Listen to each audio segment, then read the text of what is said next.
Phillips Hardware started in 1886. I'm fifth generation, so it was 5 generations ago, Abraham Phillips. In 2010, we decided to take a big jump during the present day economy, and I looked at the Schenectady market based on a conversation with Passanel Paints. It was such a nice area, so we just, about a week later, we signed papers and we moved forward. Within a couple months, re-gutted the building and set the store up. Upper Union didn't have a hardware store, and that's quite a good-sized neighborhood right beyond our boundaries, so all of Niskayuna is there. And it's everybody likes having a hardware store available there. And it was based on, again, just what all the work Schenectady is doing with, the facades, and just the marketplace was just a nice. If I was going to take a shot in any area in the Capital District, it seemed like that was the right place to go. The board of directors of the bid and all the bid members are really glad to have had John Phillips come join us. And I think that this is their 125th anniversary of Phillips Hardware, and we are very, very glad to have him and very, very proud of the success that he's had on Upper Union Street.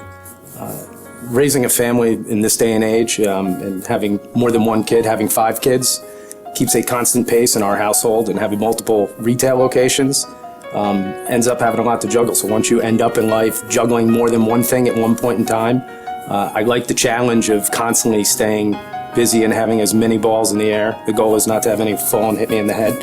He jumped into our organization when he heard about us. He jumped in with both feet. He just said, this is an organization that deserves to have a lot of public awareness. We provide sport opportunities, enhancing their lives through sport and recreation opportunities that most individuals with disabilities might not have the opportunity to have.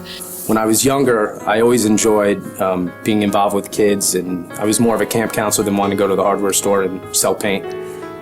So I think part of my arrangement with my father when I went into the business is I said, I have to survive in the retail world, I got to make sure I'm doing the stuff that I really enjoy. If I could clone John, he would be the perfect person that you could use that experiment with. He's one of those people he's like the Energizer Bunny. A couple weeks ago, we did special needs projects with kids.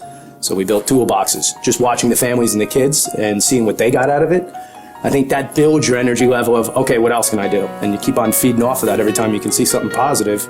I was president of Bethlehem Youth Hockey, and we had an organization called Sled Hockey that was a part of us. They ended up moving to Stride Adaptive Sports. And he's decided that when he saw our sled hockey program that he wanted to help us raise awareness, raise money.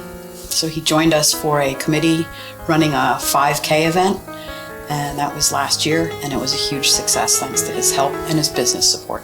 We donated our warehouse, and we're storing all the bikes that get collected in the city. And I said, hey, why don't we put them back on the streets to kids that need bikes? Stride was telling me the tale of their child who didn't know how to ride a bike, was about 15, and through Stride ended up learning how to ride a bike. Watched their kid go to Stewart's to get an ice cream cone at 15 years old. So when you listen to a parent tell you that tale, and we talk about energy or where you can get energy from, listening to those kind of stories, it's how do we get every kid that's never rode a bike to get to ride a bike, or kids who have never thought they could end up running in a race or doing anything, is let them know it's possible, and definitely through Stride they can end up doing that. He saw that some of the individuals that we work with don't have the same type of opportunities that his family has. So he felt that it was important to help this and bring awareness. Went to Big Brothers and Big Sisters, and we did some marketing and stuff for Big Brothers and Big Sisters.